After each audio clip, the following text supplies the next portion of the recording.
श्रवण कृष्णा पक्ष की कामिका एकादशी की व्रत कथा। कुंती पुत्रा धर्मराज युधिष्ठिर कहने लगे, हे भगवान, आषाढ़ शुक्ला देवसायनी एकादशी और चतुर्मास व्रत महात्म्य मैंने भली प्रकार से सुना है।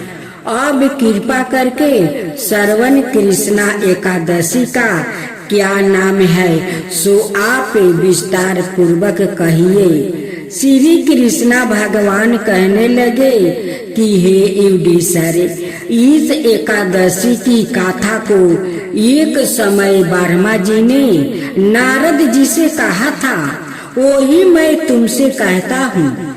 नारद जी ने ब्रह्मा जी से पूछा था, हे पितामह, श्रवण मास के कृष्णा पक्ष की एकादशी की गाथा सुनने की मेरी बहुत इच्छा है।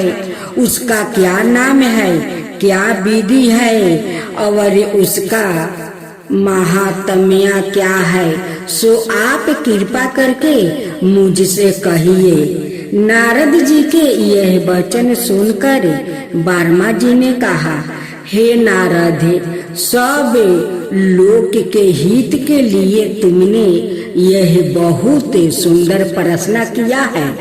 श्रवण मास के कृष्णा पक्ष की एकादशी का नाम है कामिका। उसके सुनने मात्रा से बजय पे जग का फल मिलता है। इस दिन शंख चक्रा गदाधारी विष्णु भगवान का पूजन होता है, जिनका नाम श्रीधर, हरि, विष्णु, माधवा और मधुसूदन है। उनकी पूजा करने से जो फल होता है सो सुनो। जो फल गंगा, काशी, नैमी, शरणाए और पुष्कर स्नान का नहीं होता, वो विष्णु भगवान के पूजन से मिलता है। जो फल सूर्य और चंद्र ग्रहण पर कुरुक्षेत्र और काशी में स्नान करने से, वन सहित पृथ्वी का दान करने से, सिंह राशि के बृहस्पति में, गोदावरी और गंदगी नदी में स्नान करने से भी प्राप्ति नहीं होता, वो भगवान विष्णु के पूजन से मिलता है। जो मनुष्य श्रवण में भगवान का पूजन करते हैं, उनसे देवता, गंधर्व और सूर्य आदि सब पूजित हो जाते हैं और पापों से डरने वाले मनुष्य को कामिका एकादशी का व्रत और विष्णु भगवान का पूजन अवश्य करना चाहिए। पाप रूपी कीचड़ में फंसे हुए और संसार रूपी समुद्र में डूबे हुए मनुष्यों को कामिका एकादशी का व्रत और विष्णु भगवान का पूजन अवश्य करना चाहिए। इससे बढ़कर पापों के नाश का कोई और उपाय नहीं है। हे नारद, सवाए भगवान ने यही कहा है कि कामिका व्रत से जीव किरियोनी को प्राप्त नहीं होता। जो मनुष्य इस एकादशी को भक्ति पूर्वक तुलसी दल भगवान को अर्पण करते हैं, वो इस संसार में पापों से दूर ही रहते हैं। श्री विष्णु भगवान रतन, मोती, मणि और आभूषण आदि से इतने प्रसन्न नहीं होते जितने तुलसी दल से। तुलसी दल पूजन का फल 4 भार चांदी और 1 भार सौरन के दान के बराबर है। हे नारद, मैं सवाए भगवान की अति प्रिया तुलसी को सदाए नमस्कार करता हूँ। तुलसी के वृक्षों को सींचने से मनुष्य की सब यातनाएं नष्ट हो जाती है। दर्शन मात्रा से सब पाप नष्ट हो जाते हैं और स्पर्श से मनुष्य पवित्र हो जाता है। कामिका एकादशी की रात्रि को दीपदान और जागरण के फल का महात्म्य चित्रगुप्त भी नहीं कर सकते। जो इस एकादशी की रात्रि को भगवान के मंदिर में दीपक जलाते हैं, उनके पितरों स्वर्गलोक में अमृत पान करते हैं और जो घी या तेल का दीपक जलाते हैं वो 100 करोड़ दीपकों से प्रकाशित होकर सूर्यालोक को जाते हैं। वर्मा जी कहते हैं कि हे नारद, ब्रह्म हत्या और भ्रूण हत्या आदि पापों को नष्ट करने वाली इस कामिका एकादशी का व्रत मनुष्य को यत्न के साथ करना चाहिए। कामिका एकादशी के व्रत के महात्म्य को श्रद्धा से पढ़ने या सुनने वाला मनुष्य सब पापों से छूटकर विष्णु लोक को जाते हैं। तब बोलो विष्णु भगवान की जय, विष्णु भगवान की जय। कथा अनुसार एक परिवार में ननद भाभी रहती थी। ननद अभी कुंवारी थी। वो तुलसी की बड़ी सेवा करती थी, पर भाभी को यह सब फूटी आंखें नहीं सुहाता था। कभी कभी तो वो गुस्से में कहती कि जब तेरा विवाह होगा तो तुलसी ही खाने को दूंगी और तुलसी ही तेरे दहेज में दूंगी। यथा समय जब ननद की शादी हुई तो उसकी भाभी ने बारातियों के सामने तुलसी का गमला फोड़कर रख दिया। भगवान की कृपा से वो गमला स्वादिष्ट भोजन में बदल गया। गहनों के बदले भाभी ने ननद को तुलसी की मंजीरी पहना दिया तो वो सोने के आभूषण में बदल गई। वस्तुओं के स्थान पर तुलसी का जनेऊ रख दिया तो वो रेशमी वस्तु में बदल गया। ससुराल में उसके दहेज आदि के बारे में बहुत बड़ाई हुई। इस पर भाभी को बड़ा आश्चर्य हुआ और तुलसी जी की पूजा का महत्व उसकी समझ में आ गया। भाभी की एक लड़की थी। वो अपनी लड़की से कहती कि तू भी तुलसी की सेवा किया कर, तुझे भी फुआ की तरह फल मिलेगा। पर लड़की का मन तुलसी की सेवा में नहीं लगता था। लड़की के विवाह का समय आया तो भाभी ने सोचा जैसे व्यवहार मैंने अपनी ननद से किया उसी के कारण उसे इतनी इज्जत मिली, क्यों ना मैं अपनी लड़की के साथ भी वैसा ही व्यवहार करूं।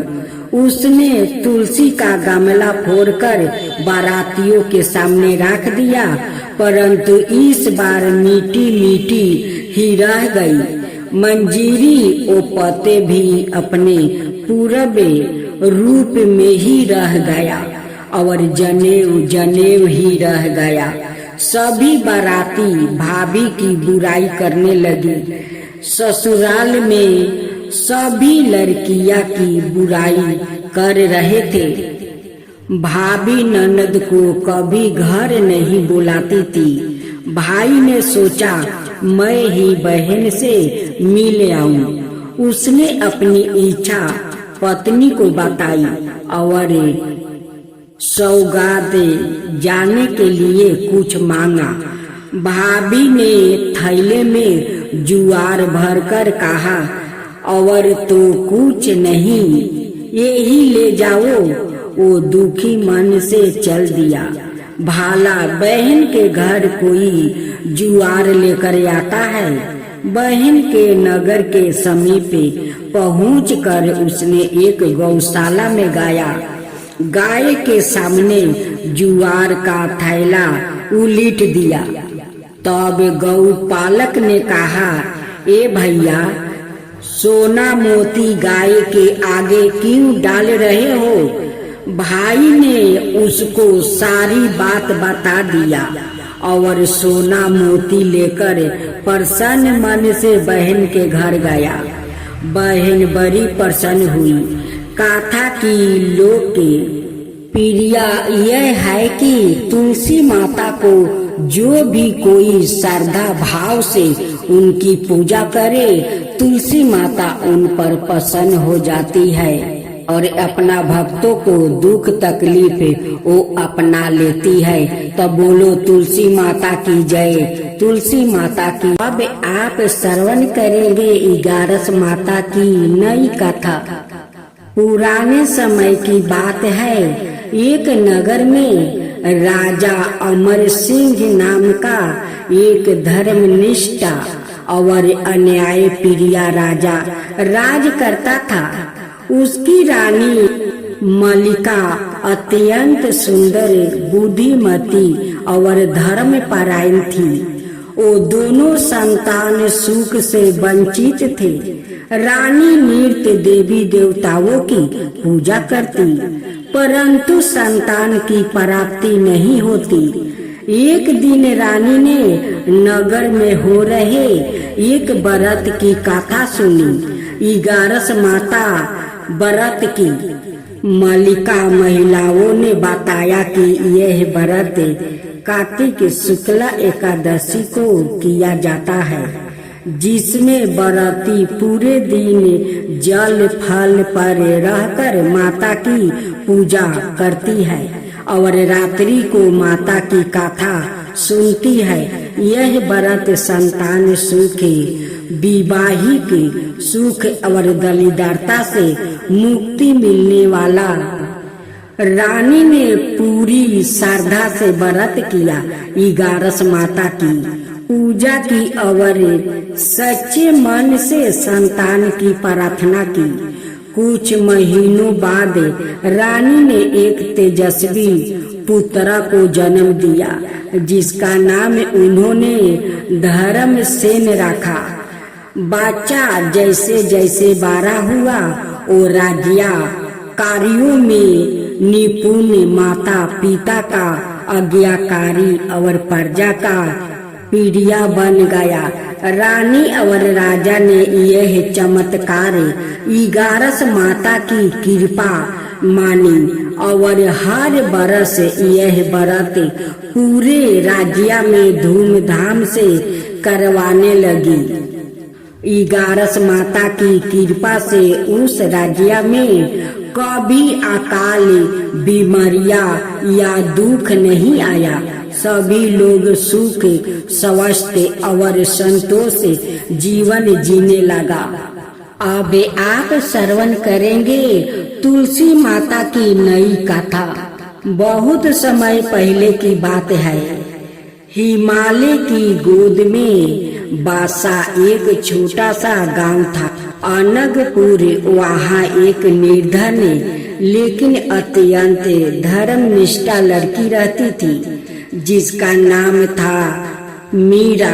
वो अनाथ थी और मंदिर के पास एक छोटी सी कुटिया में रहती थी। हर दिन वो पास के जंगल से लकड़ियां लाती और गांव में तुलसी के पौधे बांटती। सबको कहती, जहाँ तुलसी होती है वहाँ भगवान का वास होता है, जहाँ तुलसी होती है वहाँ भगवान का वास होता है। मीरा रोज प्रभु श्री हरि को जल और तुलसी दल चढ़ाकर घंटों भजन गाती। गांव वाले कहते, ये लड़की साधारण नहीं है, जैसे सवाए तुलसी माता का अंश हो। एक बार गांव में भयानक सूखा पड़ गया। ना खेतों में फसल, ना कुएं में पानी। गांव के लोग डरे और भूख से व्याकुल हो गया। तब मीरा ने गांव के चौराहे पर तुलसी का एक बड़ा पौधा लगाया और कहा, जिस दिन इस पौधे में हरियाली आ जाएगी उसी दिन वर्षा होगी। गांव वाले हंसने लगा, लेकिन मीरा ने दिन रात उस पौधे की सेवा की। बिना खाए बिना सोए वो तुलसी माता की भक्ति में लीन रही। 7वें दिन उस पौधे में चमत्कारी रूप से हरियाली छा गई और उसी रात घनघोर बारिश हुआ। सूखे की समाप्ति खत्म हो गई। गांव वाले दौड़े दौड़े मीरा के पास पहुंच गए, लेकिन वो अब समाधि में लीन थी, शांत मुस्कुराती हुई। तभी आकाश से एक दिव्या सवार गुजरा।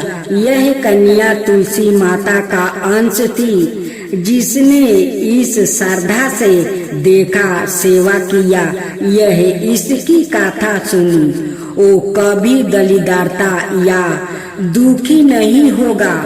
मीरा की समाधि पर गांव वाले ने एक सुंदर मंदिर बनवाया।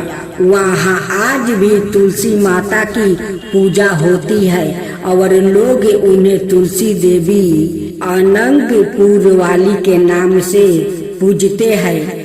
तुलसी माता केवल पौधा नहीं है, वो भक्ति, विश्वास और त्याग की जीवित मूर्ति है। सच्चे मन से किए गई सेवा कभी व्यर्थ नहीं जाती है।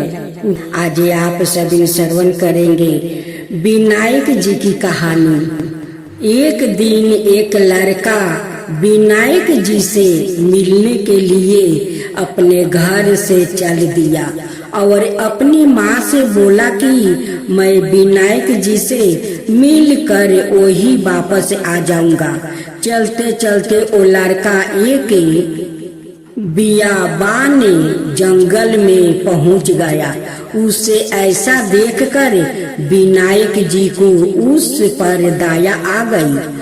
उन्होंने सोचा कि ये लड़का मुझसे मिलने का नाम लेकर घर से निकला है और कहीं जंगल में इसके साथ कुछ अनिष्ट ना हो जाए। यही सोचकर विनायक जी एक बूढ़े ब्राह्मण का रूप धारण कर उसके पास आया और बोले, बेटा तू कहाँ और किसके पास जा रहा है? वो लड़का बोला कि मैं अपने घर से विनायक जी से मिलने के लिए निकला हूँ, मैं उन्हीं के पास जा रहा हूँ।